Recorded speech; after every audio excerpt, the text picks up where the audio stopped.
Tell me about this Maggie. What happened between you? She made me feel hope.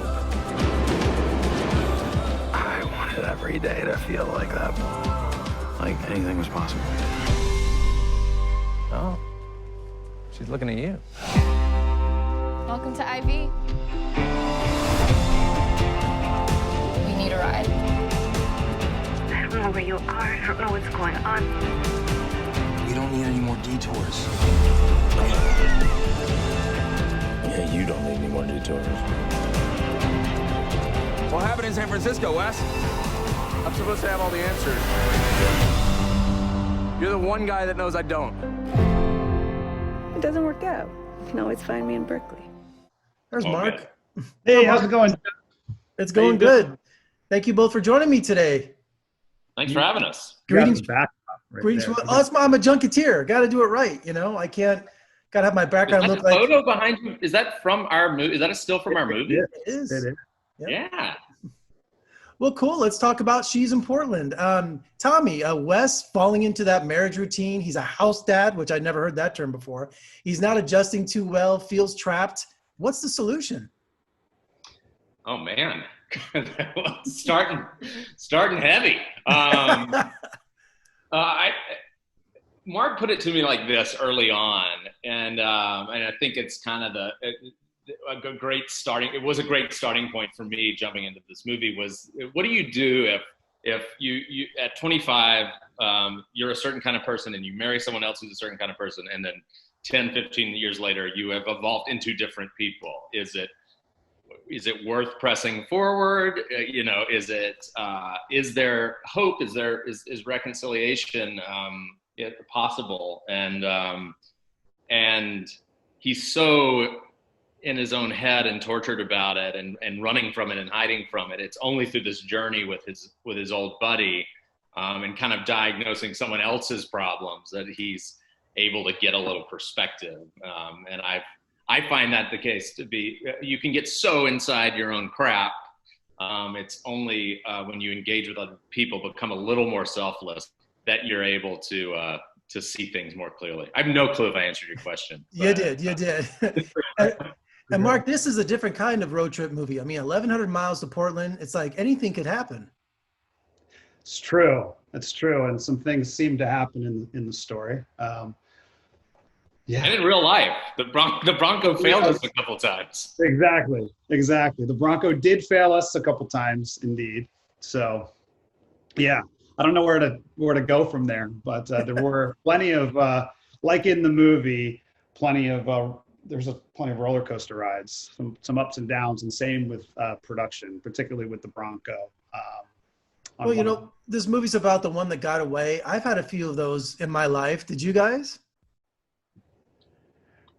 Yeah, yes. I mean, I think that this movie is kind of like a tribute to probably a handful of women that have gotten away in my life. So, if you're as much of a mess as I was in my 20s, everyone I broke up with, I thought was the one that got away. Before I had any real sense of self, right. I just always thought I'd blown it forever. You know, what I loved about this movie, Mark, is that it reminded me of Sideways. Remember that movie Sideways? It's about men and their friendship. And we don't see too many movies like that. It's always women, having their friendship and getting together. So I love watching two friends reconnect, discuss where they are in their lives, because that really speaks to a lot of men.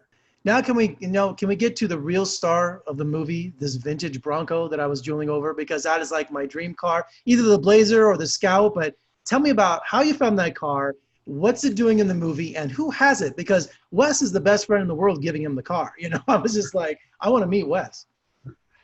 Yeah, it's interesting now with the new ones coming out in a couple months. There's something almost fitting with the timing of us putting this movie out there with this old Bronco as the new versions are arriving. But yeah, for me, this really started with wanting to make a movie about the California coast.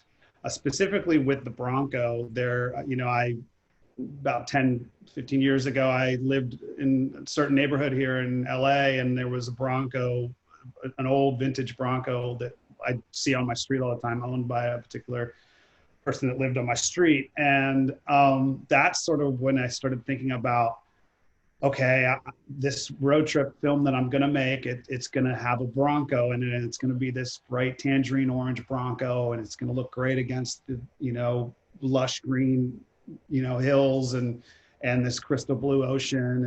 And I started seeing my poster in a way. And I didn't know how I was going to find an old vintage Bronco. And, I started going through crazy Craigslist ads to try to find a Bronco, which I did. And I discovered this one. It was actually in the San Francisco area. And we grabbed it specifically for the movie. And then when the movie ended, about a year later, I was able to sell it to someone back in the Bay Area. And lovely guy with a family of 3, and they love their old cars, and he's already souped it up and put new seats in and taken the top off, and he's sending me photos, and super excited to see the Bronco, or see it in a movie here shortly. So that's kind of the story of the Bronco, I guess. I'm trying to think what I'm leaving out. It's a hell of a way to flip a car. You buy a car, you make a movie about the car, and make it a star, and then you get rid of it. Yeah. Yes. On a final note, this happened to one of my best friends. He didn't have to drive to Portland, but a high school friend, they married 35 years later. They realized she was the one that got away. So there's a lot of things I can identify with this movie. It's a great film, and I wish you the best of luck. Oh, thank you so much. Thank you for the time too. All right, we'll talk again soon. Yeah, Come visit us in Las Vegas, man. We'd love to have you. Sounds great.